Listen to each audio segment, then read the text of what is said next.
Hello, and welcome back to the Bitter BM podcast. I'm Felicia, your Bitter BM, and here I speak about all the things that made me bitter but transformed me into the person I am today. So, last week I posted the episode about how I got kicked out of my mom's house, and in speaking about my experience with that, I wanted to come back and do a part two only because it rehashed a lot of memories and I wanted to explain or give more about my experience as a teen mom living in shelters. It dawned on me that my mom had actually attempted to kick me out twice before. Once was when my daughter was a newborn, maybe very early.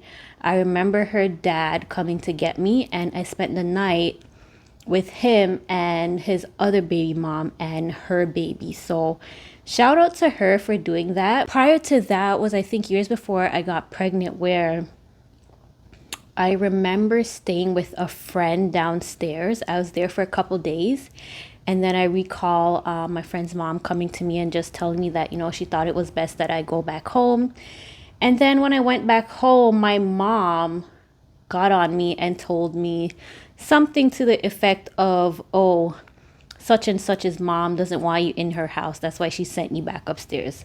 So if I could read the tea leaves at the time, she was definitely trying to send me signals that, hey, you about to leave this place. The first shelter that I lived in was a women's shelter, women and children's shelter. And mind you, throughout my experience of being homeless in the shelter system, I only stayed in women and children's shelters. I never stayed in mixed shelters where there were men. I had my own room, but I had to share a shower. The shower was connected between two rooms. It was like communal living, so I believe they had like a chef that came and made food for us, but we were also allowed to buy our own food. I didn't have any money to buy any food, so I ate what they provided. And I was there for months. I didn't know anything. I used to just stay in my room, and once in a while I would come downstairs and participate in, like, they would have like a games night or, things to do with the children. So I'd bring my daughter down and stuff like that. But I was there 6 months, like I mentioned, and then I moved into a teen mom's house because that was, I guess, the best place for me at the time. Moving to the teen mom's house, it was like a townhouse, like connected townhouses, and my townhouse was empty. I had a bed, I had a table, and that was it. And that was all that they provided. Oh, there was also a sofa. That was all that the unit came with, but it provided somewhere for us to sleep. It was 2 bedroom, but my daughter and I slept in the same room. Also had a full bathroom. It was a very nice unit, but it wasn't like permanent housing. So I was also there for 6 months.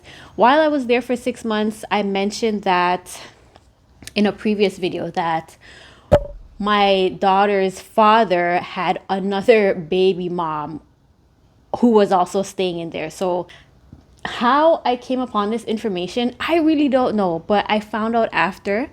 I think he might have told me after I left that place, but I was like, that's so interesting and so sad at the same time, because I revealed in the video of how I became a teen mom that my children's father is actually 10 years my senior. So if I was 16, he was about 26, 20, 25, 26, and she was around 20. He had 2 children with young ladies that were homeless, and he obviously had nowhere to put us. But him being a irresponsible adult and terrible father will come one day in its own story. That's not what I'm here to talk about today. Something interesting that happened to me at that shelter was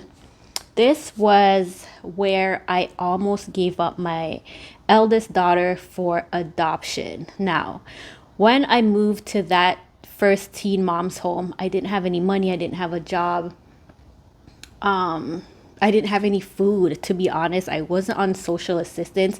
It's like I literally moved into that place and I became like a ghost. The social workers there didn't really come to check on me or anything. They came to check on me maybe like 2 months later, and that's when I got on social assistance. I went back to school to try to get some high school credits, and then I started to get like student assistance to help me support myself. But back to how I almost gave up my daughter at this shelter. So I was there for like weeks. I didn't have any money, I didn't have any food. And at this time, I didn't have any, like, I wasn't resourceful. My resourcefulness kind of developed over, the experiences I had and just learning how to manage my life situations. I didn't have any food. And one day I just felt so bad. And I thought about it for days. I thought about it for days. And I wrote a letter explaining why I wanted to give her up because I was homeless. I didn't have any food. I didn't have any money, all of that. And I walked to like the main office where the social worker was supposed to be. And I walked in the office with the letter. I was just gonna push it under the door, whether someone was there or not. And then I was gonna run away. And nobody was there. And I remember going into the office and just standing there for like a couple seconds with the letter in my hand. And then I just walked out. And from there, I sort of made the decision that I'm going to stay with my daughter like always. I'll never give her away. And the reason I chose not to do that was because I know that I would always be thinking about her and wondering what she was doing. At the time, I didn't really understand the process of like adoption and open adoptions. Sorry, I'm getting like teary-eyed because I've never actually shared this like publicly. She doesn't know this. I've shared it with one person and I don't know if they ever told anybody else. I really don't care, but it's not something that is public knowledge even to my family or her dad.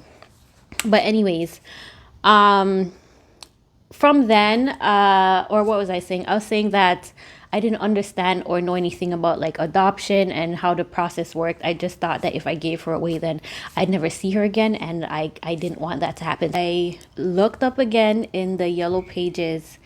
I looked for like food banks or places that were, providing food for free. And I found one that was somewhat in the neighborhood.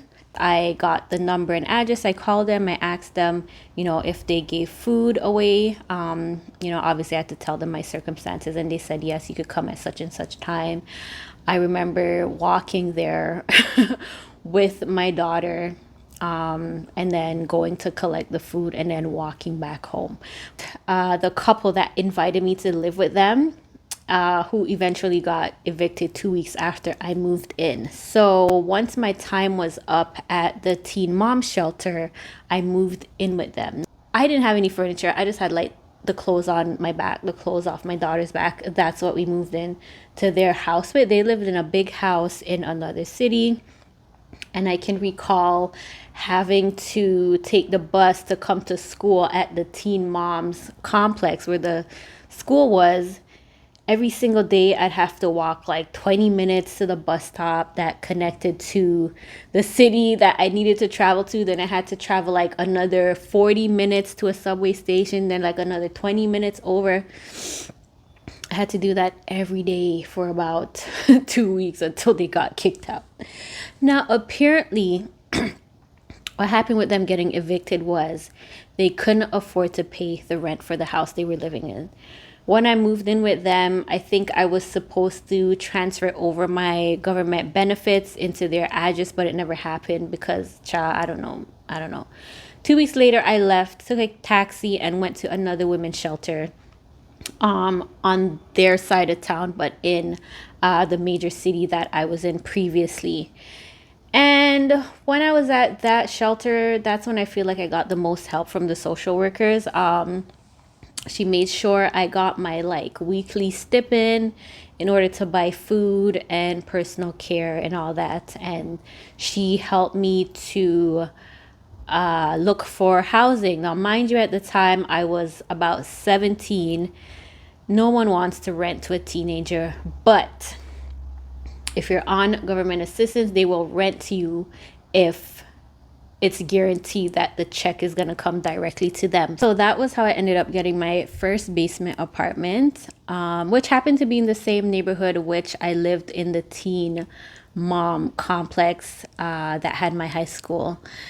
While I lived in the basement, I still attended high school, and my daughter was attending daycare, the same daycare that she had been going. Like the daycare, the teen mom's house, and the high school were all like in the same complex.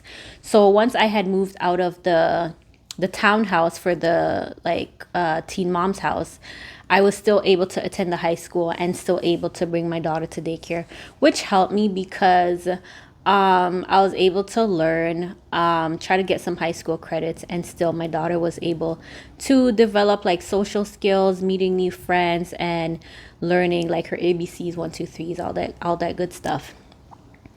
From there, I got pregnant. I lived in the basement apartment, I believe, for I want to say almost a year. Almost a year. And then I got pregnant with my second daughter. And then I had applied for social housing. The social worker at the last shelter had helped me with my application. And so I got through with that. I didn't have a long wait because it was clearly obvious that I needed it. I had a young child. I moved into that apartment shortly after I found out I was pregnant, and my youngest was born 8 months later. So I was 20 when I gave birth to my youngest, and life got even crazier after that. But I will let y'all know what happened on the next episode of the Bitter BM podcast. That was just, a little bit more explanation into my experience being a homeless teen mom. This is where I develop my resourcefulness at. Why now as an adult I don't need much, because I had to basically survive on nothing. And why I am so adamant about never kicking your kids out of the house. It's a traumatic experience for them, and it sets them up for failure, especially if they don't have life skills.